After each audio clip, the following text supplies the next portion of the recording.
साथियों, राजमाता उनके जीवन में अध्यात्म का अधिष्ठान था। आध्यात्मिकता के साथ उनका जुड़ाव था। साधना, उपासना, भक्ति उनके अंतर मन में रची बसी थी।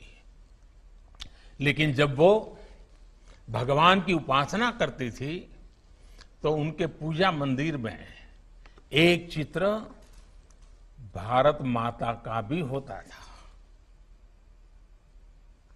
भारत माता की भी उपासना उनके लिए वैसे ही आस्था का विषय था। मुझे एक बार उनसे जुड़ी एक बात कुछ साथियों ने बताई थी और मैं जब उस बात को याद करता हूं तो मुझे लगता है मैं भी आपको बताऊं। एक बार वो पार्टी के कार्यक्रम में मथुरा गई थी। स्वाभाविक था कि वहां राजमाता बांके बिहारी जी के दर्शन करने भी गई।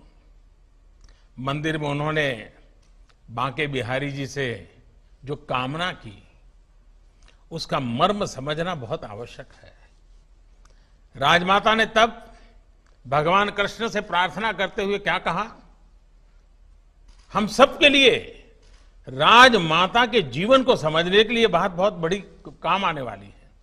वो भगवान कृष्ण के सामने खड़ी हैं, बड़े भक्ति भाव से खड़ी हैं, आध्यात्मिक चेतना जग चुकी है और वो भगवान कृष्ण के सामने क्या प्रार्थना करती है? वो कहती है, हे कृष्ण, ऐसी बांसुरी बजाओ, ऐसी बांसुरी बजाओ कि पूरे भारत के सब नर नारी फिर से जागृत हो जाएं।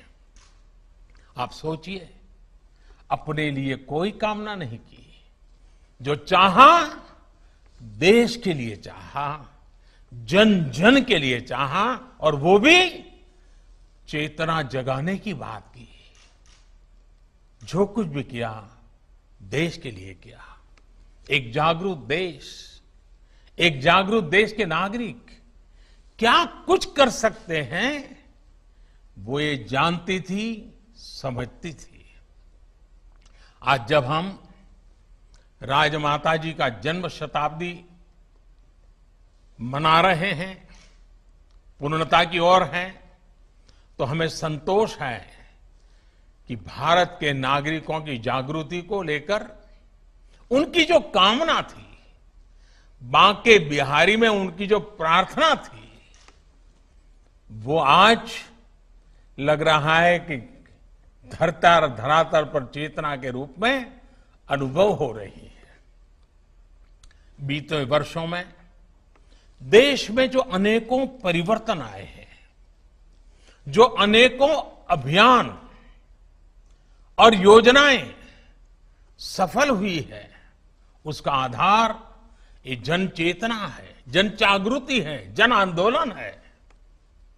राजमाता जी के आशीर्वाद से देश आज विकास के पथ पर आगे बढ़ रहा है।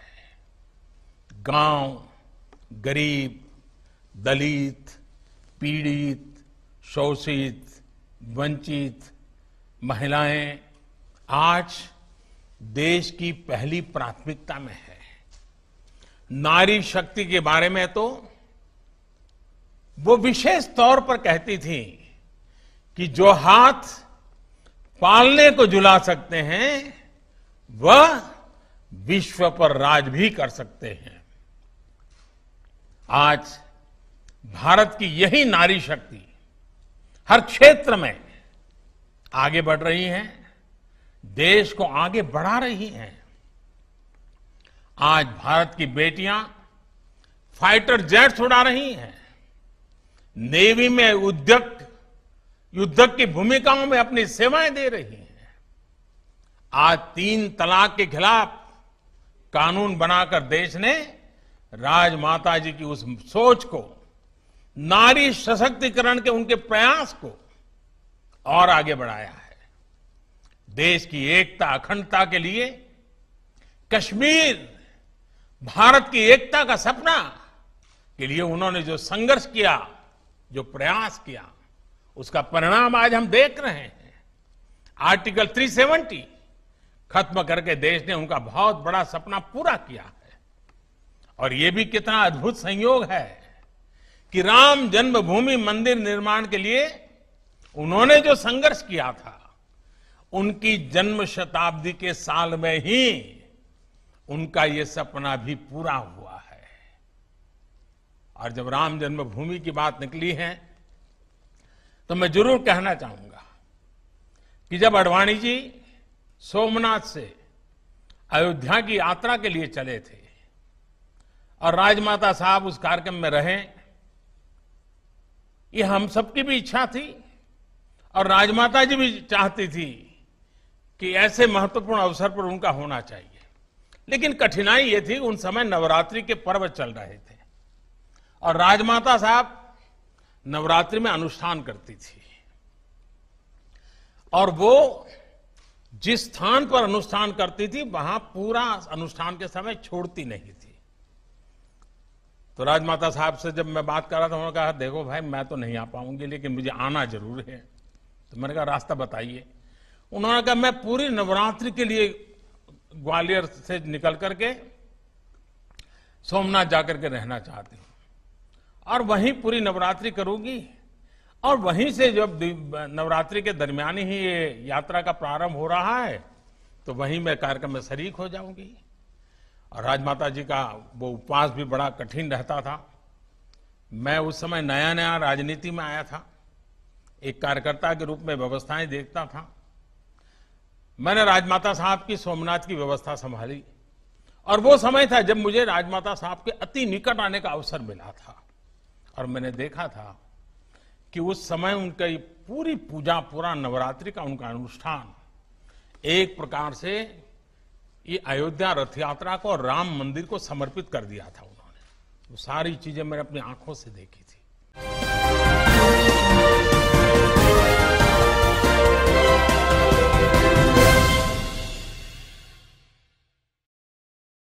इंडियन मीडिया बुक की वीडियो को देखने के लिए हमारे चैनल को सब्सक्राइब करें और नोटिफिकेशन पाने के लिए बेल आइकॉन प्रेस करें।